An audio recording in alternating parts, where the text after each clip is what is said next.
Big boss Malayalam season 6 അപ്ഡേറ്റുകളിലേക്ക് തന്നെ പോകാം. അപ്പോൾ നമ്മുടെ ഒരു 11ാമത്തെ ആഴ്ചയാണ് സീസൺ 6ൻ്റെ നടന്നുകൊണ്ടിരിക്കുന്നത്. അപ്പം ഈ ഒരു സീസൺ 6 തുടങ്ങിയപ്പോൾ മുതൽ നമ്മൾ പ്രേക്ഷകർക്ക് എല്ലാവർക്കും അറിയാം, സാധാരണ എല്ലാ സീസണിലും ഒരു മികച്ച പ്ലെയർ എന്നൊക്കെ പറയാൻ നമുക്കൊരു 3-4 ആഴ്ച കഴിയുമ്പോഴത്തേനും അല്ലെന്നുണ്ടെങ്കിൽ ഒരു 2-3 ആഴ്ച കഴിയുമ്പോഴത്തേനും പ്രേക്ഷകരൊക്കെ വിലയിരുത്തി കഴിയും, ആരെങ്കിലുമൊക്കെ ഉണ്ടാകും.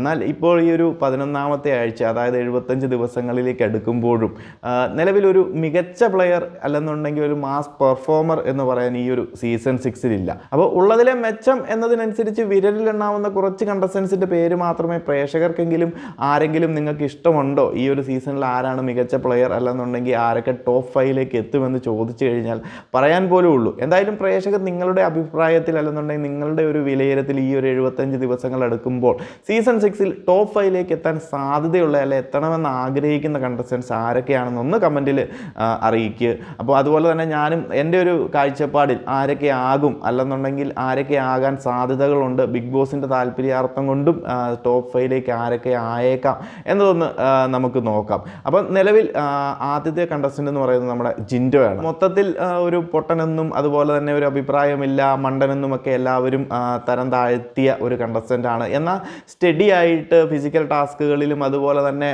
എന്താ പറയുക, മികച്ച പെർഫോമർ എന്നൊന്നും പറയാൻ സാധിക്കത്തില്ല. പിന്നെ ഉള്ളതിലെ ഒരു മെച്ചം എല്ലാവരും കൂടെ കൂട്ടമായി ആക്രമിച്ചപ്പോഴും പിടിച്ചു നിന്ന് ഒറ്റയ്ക്ക് നിന്ന് പോരാടി ഈ ഒരു എന്താ പറയുന്ന 11ാമത്തെ ആഴ്ച കഴിയുമ്പോഴും അത്യാവശ്യം കുഴപ്പമില്ലാത്ത രീതിയിലേക്ക് പ്രേക്ഷക സപ്പോർട്ട് നേടിയെടുത്ത് മുന്നോട്ട് വന്ന ഒരു കണ്ടസ്റ്റൻ്റാണ്. ഇനി മുന്നോട്ട് പോകുമ്പോഴും എന്തായാലും ആ ഒരു സപ്പോർട്ടിനൊന്നും ഒരു കുറവും ഉണ്ടാകത്തില്ല. ബിഗ് ബോസിൻ്റെ സൈഡിൽ നിന്നാണെന്നുണ്ടെങ്കിലും ജിൻഡോയെ ഒന്ന് ചെറുതായിട്ടെങ്കിലും ഒന്ന് താഴ്ത്തിക്കെട്ടാനൊക്കെ നോക്കുന്നുണ്ട്, ശ്രമങ്ങൾ നടക്കുന്നുണ്ട്. എന്നിരുന്നാൽ പോലും പുള്ളി പിടിച്ചു നിൽക്കുന്നുണ്ട്, മുന്നിലേക്ക് തന്നെ വരുന്നുണ്ട്. പുള്ളിയുടെ ഒരു കഴിവ് നമുക്ക് വ്യക്തമാണ്. അതുകൊണ്ട് തന്നെ ടോപ്പ് 5 ഏതാണ്ട് കൺഫേം ആയിട്ടുള്ള ഒരു കണ്ടസ്റ്റൻ്റാണ് ജിൻഡോ. വേറെ എന്തെങ്കിലും ഒരു താല്പര്യത്തിൻ്റെ അടിസ്ഥാനത്തിലോ അല്ലെങ്കിൽ വേറെ എന്തെങ്കിലും ഒരു ഫിസിക്കൽ അസാൾട്ടോ അങ്ങനെ എന്തെങ്കിലും ഒരു സംഭവം നടക്കാതെ ഈ ജിൻഡോ എന്ന് പറയുന്ന കണ്ടസ്റ്റൻ്റ് പുറത്തേക്ക് പോകാൻ സാധ്യതയില്ല. ടോപ്പ് 5 ഏകദേശം കൺഫേം ആയിട്ടുള്ള ഒരു കണ്ടസ്റ്റൻ്റാണ്. അടുത്തത് നമ്മുടെ പറയുന്നത് ജാസ്മിൻ്റെ പേരാണ്. ജാസ്മിൻ നമുക്കറിയാം ഈ ഒരു സീസൺ തുടങ്ങിയത് മുതൽ പ്രേക്ഷകർക്കിടയിലേക്ക് വെറുപ്പ് സമ്പാദിച്ച ഒരു കണ്ടസ്റ്റൻ്റാണ്. ഏകദേശം നല്ലൊരു ശതമാനം പ്രേക്ഷകർക്കും ഇഷ്ടമല്ലാത്തൊരു കണ്ടസ്റ്റൻ്റാണ്. നെഗറ്റീവ് ഇമ്പാക്റ്റോട് കൂടി ഈ സീസണിൽ പിടിച്ചു നിൽക്കുന്ന ഒരു കണ്ടസ്റ്റൻ്റാണ്.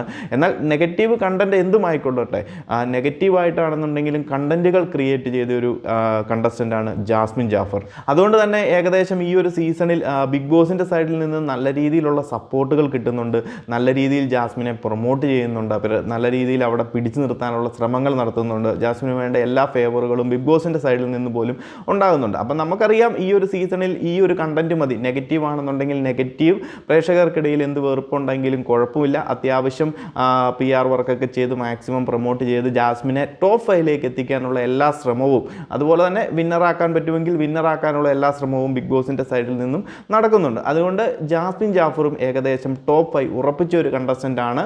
അത് നമ്മൾ പ്രേക്ഷകർ ഏത് രീതിയിൽ എതിർത്ത് നിന്നാൽ പോലും ബിഗ് ബോസ് മാക്സിമം ജാസ്മിനെ ടോപ്പ് 5ൽ എത്തിക്കുമെന്നുള്ള കാര്യം നമുക്ക് ഉറപ്പാണ്. അതുകൊണ്ട് തന്നെ ജിൻഡോയോടൊപ്പം തന്നെ ജാസ്മിൻ ജാഫറും ടോപ്പ് 5ലേക്ക് ഉറപ്പിച്ച ഒരു കണ്ടസ്റ്റൻ്റാണ്. ഇനി ആണ് ആദ്യ 2 പേര് ഏകദേശം ഉറപ്പിച്ചു. ഇനി ആരൊക്കെയാണെന്ന് ചോദിച്ചു കഴിഞ്ഞാൽ നമുക്ക് കുറച്ച് കണ്ടസ്റ്റൻസ് ഉണ്ടാകും. അതുപോലെ തന്നെ കൺഫേം ആയവരും സബ്സ്റ്റിറ്റ്യൂട്ടായിട്ട് വേണമെങ്കിൽ അകത്തേക്ക് കയറാം, അല്ലെന്നുണ്ടെങ്കിൽ ചിലപ്പോൾ പുറത്ത് പോകാം. അങ്ങനെ നിൽക്കുന്ന കുറച്ച് കണ്ടസ്റ്റൻ്റ് കൂടിയാണ്. ഇനി വരുന്നത് നമുക്ക് സിജോയുടെ പേര് നമുക്ക് പറയാം.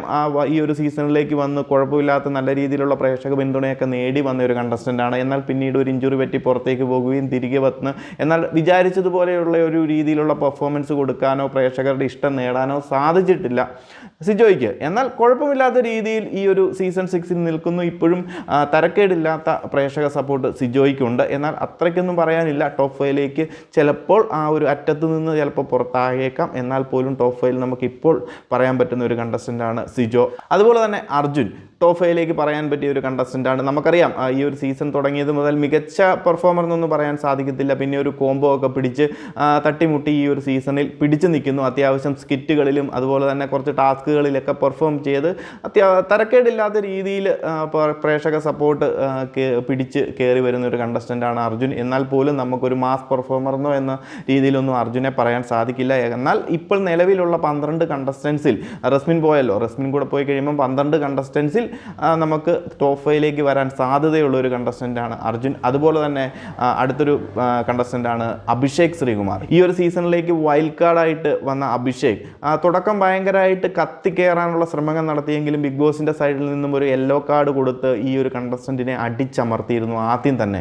പിന്നീട് ആ ഒരു കണ്ടസ്റ്റൻറ്റ് അധികം മുന്നിലേക്ക് വരാതെ പയ്യെ പതുക്കെയാണ് കയറി വരുന്നത് കണ്ട് അത്യാവശ്യം. എന്നാൽ ടാസ്കുകളിലൊക്കെ മികച്ച പെർഫോമൻസ് തന്നെയായിരുന്നു അഭിഷേകിൻ്റെ സൈഡിൽ നിന്നുണ്ടായത്. എന്നാൽ ഇടപെടുന്ന കാര്യങ്ങളിൽ ആൾ കുറച്ച് ശ്രദ്ധിച്ചിരുന്നു. കാരണം യെല്ലോ കാർഡ് ഓൾറെഡി കിട്ടി, അനാവശ്യമായി എന്തെങ്കിലും വന്നു കഴിഞ്ഞാൽ ബിഗ് ബോസ് റെഡ് കാർഡും കൊടുത്ത് ആളെ പുറത്തു വിടുമെന്നുള്ള ബോധ്യം ഈ പറയുന്ന അഭിഷേകിനുണ്ട്. അതുകൊണ്ട് തന്നെ ആൾ കുറച്ച് കൺട്രോൾഡായിട്ടാണ് ഈ ഒരു സീസൺ 6 നിന്ന് പോരുന്നത്. അത് നമ്മൾ അദ്ദേഹത്തെ കുറ്റം പറഞ്ഞിട്ട് കാര്യമില്ല. എല്ലാവരും പറയുന്നുണ്ട് വാഴയായിട്ട് നിൽക്കുന്നുണ്ട്, എവിടെയെങ്കിലും പോയിട്ട് ഇരിക്കുന്നു. പുള്ളി എന്ത് ചെയ്യാൻ പറ്റും? പുള്ളിനെ ഒരു സൈഡിൽ കോർണർ ചെയ്ത് കഴിഞ്ഞു. ബിഗ് ബോസിൻ്റെ സൈഡിൽ നിന്ന് തന്നെ അങ്ങനെ ഒരു നടപടി ഉണ്ടാക്കി ഒരു കണ്ടസ്റ്റൻറ്റിനെ അങ്ങ് സൈഡാക്കി കഴിഞ്ഞ് കഴിഞ്ഞാൽ പുള്ളിക്ക് എന്ത് ചെയ്യാൻ സാധിക്കും? അപ്പം എന്നിരുന്നാൽ പോലും ഇപ്പോൾ ഫാമിലി റൗണ്ടൊക്കെ കഴിഞ്ഞ് വന്നപ്പോൾ പുള്ളി കുറച്ചുകൂടി അഭിപ്രായങ്ങളൊക്കെ തുറന്നടിച്ച്, കാരണം ഇനി കുറച്ച് നാളുകൾ കൂടിയേ ഉള്ളൂ, അപ്പം മുന്നിലേക്ക് വരാനുള്ള ശ്രമങ്ങൾ നടക്കുന്നുണ്ട്. കഴിഞ്ഞ ദിവസത്തെ ആ ഒരു റാങ്കിങ് ടാസ്കിലൊക്കെ ആണെന്നുണ്ടെങ്കിലും നമുക്ക് കണ്ടു കഴിഞ്ഞാൽ മനസ്സിലാകും അഭിഷേകിൻ്റെ ആ ഒരു സംസാരവും. അതുപോലെ തന്നെ ജാസ്മിനൊക്കെ ആണെന്നുണ്ടെങ്കിൽ അതിനെ കൗണ്ടർ ചെയ്ത് വരുമ്പോൾ അതിനെ വേണ്ട രീതിയിൽ പ്രതിരോധിക്കുന്നതൊക്കെ നമ്മൾ കണ്ടതാണ്. ഈ ഒരു അവസരത്തിൽ ടോപ്പ് 5ലേക്ക് അഭിഷേകിനും ഒരു സാധ്യത ഞാൻ കാണുന്നുണ്ട്.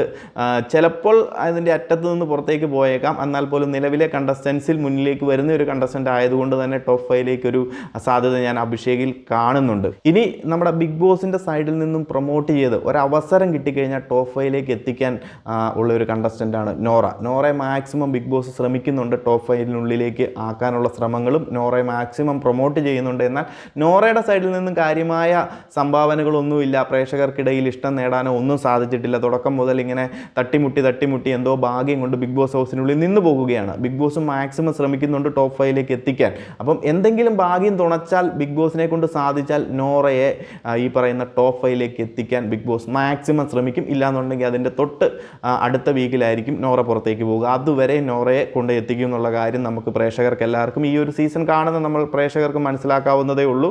ഇനി അവർക്കൊരു അവസരം കിട്ടിക്കഴിഞ്ഞാൽ ഈ പറയുന്ന ടോപ്പ് 5ലേക്ക് ആരെങ്കിലും ഒരാളെ ചാടിച്ച് നോറയെ അതിനുള്ളിലാക്കാനുള്ള എല്ലാ സാധ്യതകളുമുണ്ട്. അപ്പം ഇത്രയും പേരാണ് എൻ്റെ ഒരു അഭിപ്രായത്തിൽ ടോപ്പ് 5ലേക്ക് വരുന്നത്. അതുപോലെ തന്നെ സാധ്യതകളിൽ നിൽക്കുന്ന ഒരാൾ കൂടിയാണ് നോറ. അപ്സരയ്ക്കൊക്കെ സാധ്യതയുണ്ടെങ്കിൽ പോലും ഇപ്പോൾ വന്ന് വോട്ട് കുറവാണ്. അപ്സര, ഋഷി, അതുപോലെ തന്നെ അൻസിബയ്ക്കൊക്കെ ഈ വോട്ട് അത്രയ്ക്കും നമ്മൾ അൺഒഫീഷ്യൽ പോളുകളൊക്കെ നോക്കിക്കഴിഞ്ഞാൽ അറിയാം അത്രയ്ക്കും വോട്ടും കാര്യങ്ങളും ഒന്നും ഇവർക്ക് വരുന്നില്ല. പിന്നെ ഒരു സാധ്യതയുള്ള ഒരു കണ്ടസ്റ്റൻറ്റ് അൻസിബയാണ്. അൻസിബ ഈ നോറയെ പോലെ തന്നെ അൻസിബ അത്യാവശ്യം ഇപ്പോൾ മുൻപന്തിയിലേക്ക് വരുന്നുണ്ട്. കുറച്ച് പ്രേക്ഷക സപ്പോർട്ടൊക്കെ നേടി ഈ പറയുന്നത് പോലെ ടോപ്പ് 5ൻ്റെ തൊട്ടടുത്ത് തന്നെ പൊസിഷനുകളിൽ നിൽക്കുവാണ്. ചിലപ്പോൾ എന്തെങ്കിലും അട്ടിമറി വിജയങ്ങളൊക്കെ നടന്ന് ലാസ്റ്റ് സമയത്ത് വേണമെങ്കിൽ ചിലപ്പോൾ അർജുനെയൊക്കെ മലർത്തിയടിച്ച് ചിലപ്പോൾ ടോപ്പ് 5ലേക്ക് കടന്നേക്കാം. ബട്ട് സാധ്യതകൾ വളരെ കുറവാണ്. അതിന് മാത്രമുള്ള പ്രേക്ഷക സപ്പോർട്ടൊന്നും ലഭിക്കുന്നില്ല.